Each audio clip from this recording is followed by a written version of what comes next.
ഇനി നമുക്ക് ഇന്നത്തെ ചില സുപ്രധാന തെരഞ്ഞെടുപ്പ് പ്രചരണ രംഗത്ത് നിന്ന് നേതാക്കൾ നൽകിയ ചില സുപ്രധാന വാക്കുകൾ നമുക്ക് ഇന്ന് കേൾക്കാം. അതേ വിഷയത്തിൽ എപ്പോഴും എനിക്ക് അനുകൂലമായിട്ടുള്ള കാര്യങ്ങളാണ്. ഞാൻ വന്നതിന്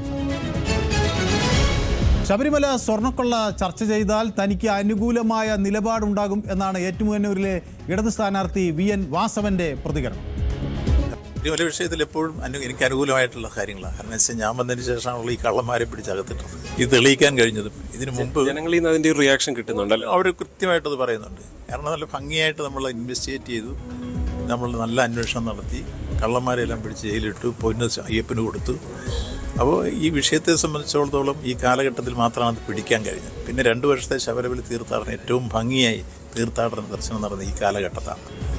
അങ്ങനെ വാസവന്റെ പ്രതികരണം. ഇനി നമുക്ക് ജൻസി പ്രതിനിധിയെ കൂടി ഒന്ന് പരിചയപ്പെടാം. ജൻസി പ്രതിനിധിയായ ഒരു സ്ഥാനാർത്ഥി കോട്ടയം ഏറ്റുമാനൂരിൽ ജനവിധി തേടുന്നുണ്ട്. സംസ്ഥാനത്ത് NDAയുടെ ഏറ്റവും പ്രായം കുറഞ്ഞ സ്ഥാനാർത്ഥി ആതിര D നായർ ആണ് 25 വയസ്സിൽ അംഗം കുറിക്കുന്നത്.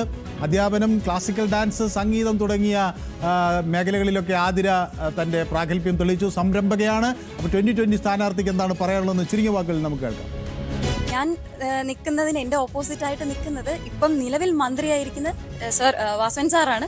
അതുപോലെ നമ്മുടെ UDFൻ്റെ സ്ഥാനാർത്ഥി നാട്ടകം സുരേഷ് സാറാണ്. അപ്പോൾ അതൊക്കെ എനിക്ക് ഭയങ്കര എൻ്റെ ആദ്യത്തെ ചുവടുവെപ്പാണ്. അതിനെ സംബന്ധിച്ച് എൻ്റെ ഒരു ഭയങ്കര ഒരു പ്രിവിലേജാണ്, ഭാഗ്യമാണ്. പേടി എന്നതിലുപരി എനിക്ക് ഇതിനകത്ത് പറയാനുള്ളൊരു കാര്യം എന്താ വെച്ചാൽ, ഇപ്പോൾ ഇത്രയും നാൾ നമ്മൾ കണ്ടുവന്ന ഒരു രീതി, ആരെയും നമ്മൾ ഒപ്പോസ് ചെയ്യില്ലെങ്കിൽ അവരുടെ അതിനെ എതിർക്കുമെന്നല്ല, പക്ഷേ കുറേ കൂടെയൊക്കെ കാര്യങ്ങൾ ചെയ്യാമായിരുന്നു വളരെ വൃത്തിക്ക്.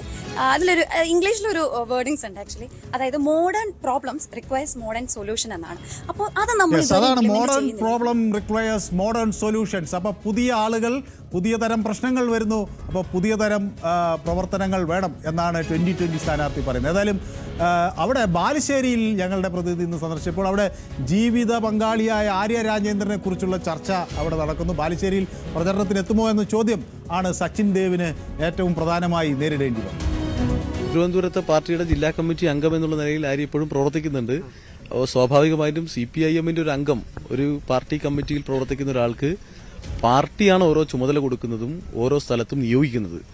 അവരെ സംബന്ധിച്ച് അവരുടെ പാർട്ടി ഘടകം അവർക്ക് ചുമതല കൊടുത്തിട്ടുണ്ടാവണം, നിയോഗിച്ചിട്ടുണ്ടാവണം. അതുപ്രകാരം എവിടെയാണോ നിയോഗിക്കുന്നത് അവിടെയാണ് പ്രവർത്തിക്കുക. സാധാരണഗതിയിൽ ഇപ്പം നിയോഗിക്കപ്പെടുക തിരുവനന്തപുരത്തായിരിക്കും, ചുമതലയും അവിടെയായിരിക്കും.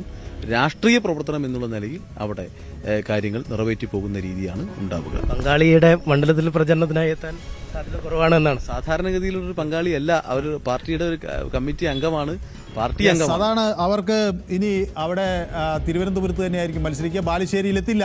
ഈ ചോദ്യം ഏതായാലും ആളുകൾ ഫേസ്ബുക്കിലൊക്കെ ഉയർത്തിയതിന് ഇതാണ് അവിടെ നിന്നുള്ള മറുപടി.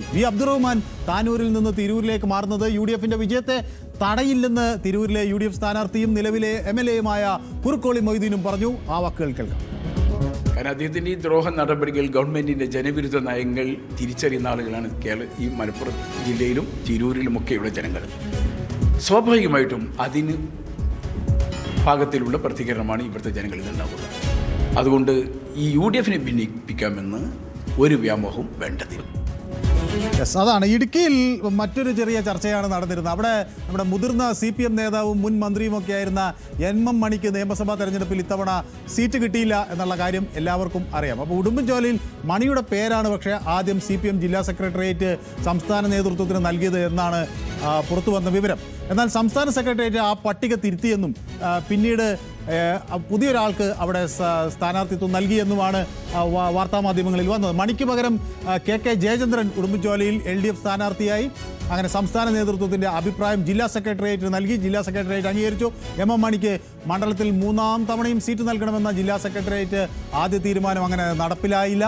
മണിക്ക് ജനങ്ങൾക്കിടയിലെ സ്വീകാര്യതയൊക്കെ വോട്ടാക്കി മാറ്റാമെന്ന ആ പ്രതീക്ഷയൊക്കെ മാറിയിരിക്കുകയാണ്. ഏതായാലും ഉടുമ്പൻചോലയിൽ CPM ഇപ്പോൾ ഏത് തരത്തിലുള്ള ഒരു പ്രവർത്തനം കാഴ്ചവെക്കും എന്ന് ആളുകൾ ഉറ്റുനോക്കുന്നുണ്ട്. ചിലരൊക്കെ അവിടെ ചില പൊട്ടിത്തെറികൾ പ്രതീക്ഷിച്ചിരുന്നെങ്കിലും അവർക്കൊക്കെ നിരാശപ്പെടേണ്ടി വന്നു.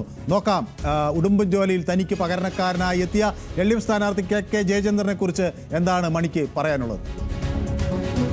നമ്മുടെ സ്ഥാനാർത്ഥി ജയചന്ദ്രൻ നല്ല ഭൂരിപക്ഷത്തിന് ജയചന്ദ്രൻ ജയിക്കുമെന്ന കാര്യത്തിൽ ഒരു സംശയമില്ല. സേനാപതി വേണു കഴിഞ്ഞ തവണ ഞങ്ങളോട് ദയനീയമായി തോറ്റത് 38,000 വോട്ടിനാണ് തോറ്റത്. ഇത്തവണ അതിലും കൂടുതൽ ഭൂരിപക്ഷത്തിന് തൂക്കുമെന്നാണ് എൻ്റെ നിഗമനം. അതുകൊണ്ട് 2014 ഒരു ത്രികോണ മത്സരം പോലും സാഹചര്യം ഉണ്ടായിരുന്നു. BDJS എന്നൊന്നും പറയുന്ന ചിത്രത്തിലില്ലാത്ത സാധനത്തിന്റെ കാര്യം നിങ്ങൾ എന്തിനാ ചോദിക്കുന്നത്? ആ സാധനം ഇല്ലല്ലോ, പിന്നെന്താ? യെസ്, അങ്ങനെ KK ജയചന്ദ്രനോട് തനിക്ക് യാതൊരു പിണക്കവുമില്ലെന്ന് MM മണി പറയുന്നു.